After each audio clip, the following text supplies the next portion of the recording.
Welcome to my YouTube channel.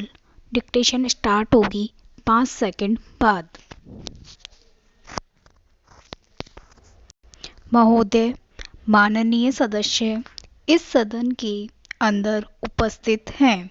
वे बीच बीच में इस प्रकार के मनोविनोद, हास्य, परिहास से क्या सिद्ध करना चाहते हैं?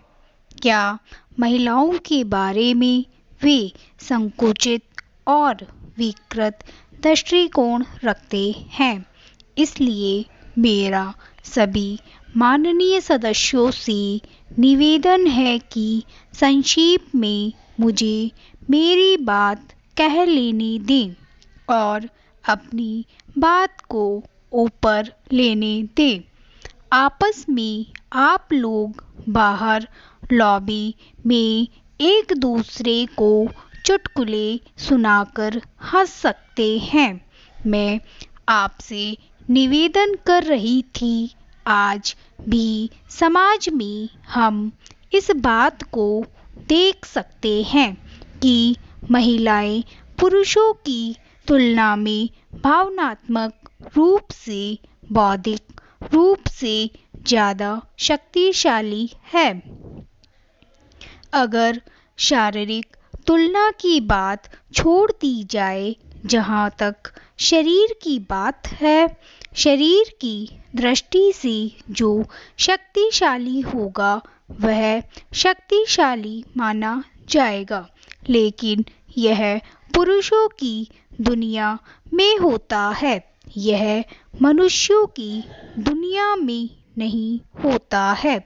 मनुष्यों की दुनिया में जो बुद्धि और भावना से ताकतवर होता है वही ताकतवर होगा, और यह बात महिलाओं में देखी जा सकती है।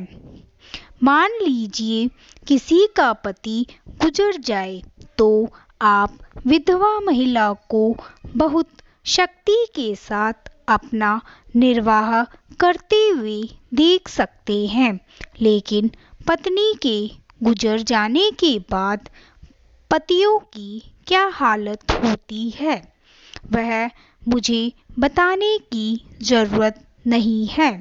यह बहुत सारे लोगों को मालूम है।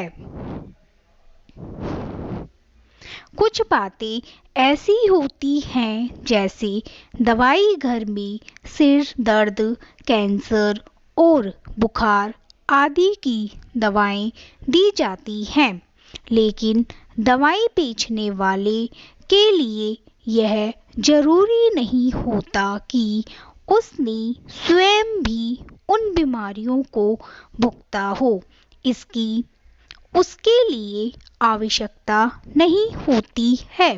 मैं आपके सामने उल्लेख कर रही थी कि इस विधेयक के माध्यम से महिलाओं को यह अवसर प्रदान किया जा रहा है कि वे अपनी शक्ति का अनुभव करें, जो शक्ति उनके अंदर निहित है। आप लोग यह मानते हैं कि इस विधेयक के आने के बाद भी महिलाओं को तब तक लाभ नहीं होगा जब तक गांव में रहने वाली अनपढ़ महिलाओं को, जिनको यह जानकारी भी नहीं हो पाएगी कि हमारे बारे में भी इस तरह का कोई विधेयक संसद में लाया गया है। इसलिए माननीय मंत्री महोदय जिन्होंने इस प्रस्ताव को रखा है, मैं उनसे निवेदन करना चाहती हूँ कि इस विधेयक का प्रचार किया जाए। स्टॉप। आपको हमारा यह डिक्टेशन अच्छा लगा हो तो प्लीज़ सब्सक्राइब करें